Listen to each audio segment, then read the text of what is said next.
Good morning and welcome to the Swedbank Tallinn Marathon. This is the day.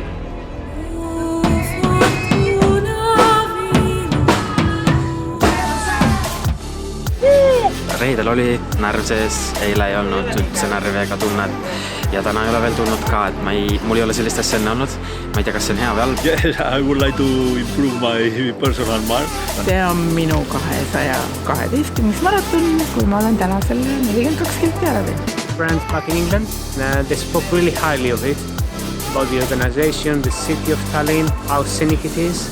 And that's why I decided to come over. Esimene maraton see sellise ootuse üle, et põhiline et läbida.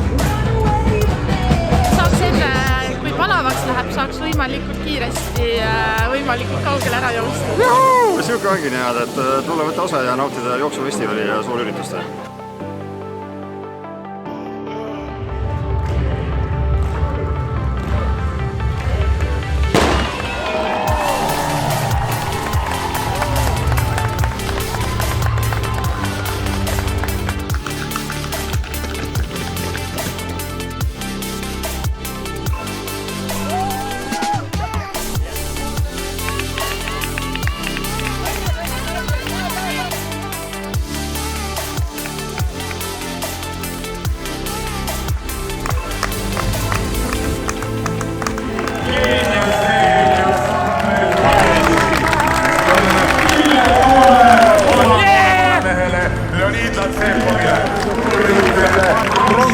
Kõige rohkem olen ma muidugi õnnelik selle üle, et ma sain kodumaal sellise positiivse kogemuse, mida ma veel siin võin tahta, 20. maraton ja siit niimoodi lahkuda, olen tänulik.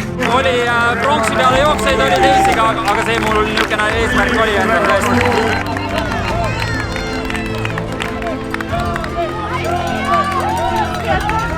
No alates ikka sealt 30-st läksin üles.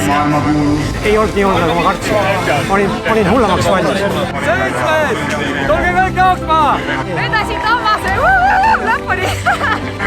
Jõuab üle finišijoone.